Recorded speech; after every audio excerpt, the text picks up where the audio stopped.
Have you ever known the right thing to do and still found yourself wrestling inside?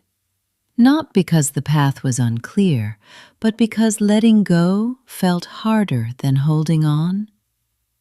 This story begins on such a night. Jacob stood alone on the far side of the river. By morning, he would face his brother Esau, the brother he had wronged years before. He had sent his family ahead, he had made his careful plans, but now there was nothing left to arrange. He was alone with his past. Jacob had always known how to manage his way forward.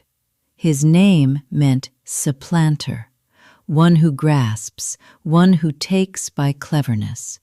And he had lived that way, planning, negotiating, protecting himself.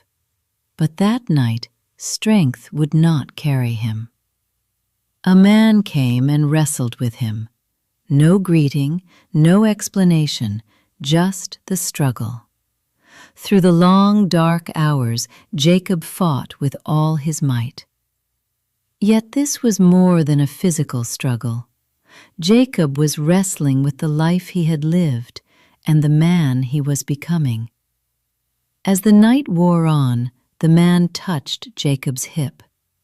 With a single touch, his strength failed. The one who had always stood on his own power could no longer stand the same way again. And still, he did not let go.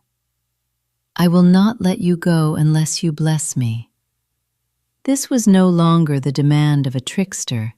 It was the plea of a wounded man who knew he needed God.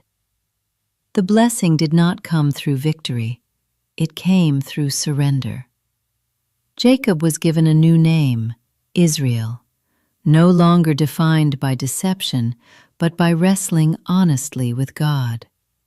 Some understand the name to mean one who strives with God. Others hear in it the truth that God prevails. Both are true. Jacob did not overpower God. He clung to him. When the sun rose, Jacob limped away. The struggle had marked him. His limp became a reminder that blessing is not seized by strength, but received through dependence. Long before the carpenter came, God was already teaching this quiet truth. Weakness can be the doorway to transformation.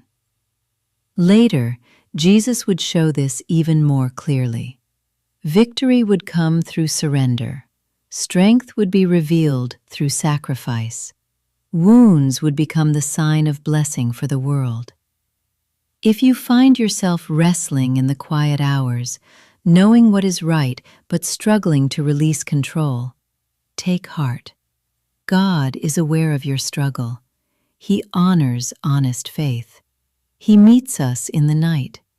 Sometimes we walk differently after meeting Him, but we also carry a blessing. This story comes from Genesis 32.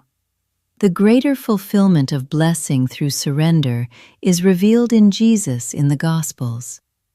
If this story was meaningful to you, please consider liking and subscribing so you can continue walking with us through this series. We're glad you're here. This has been Before the Carpenter Came from the Cardinal and Dove.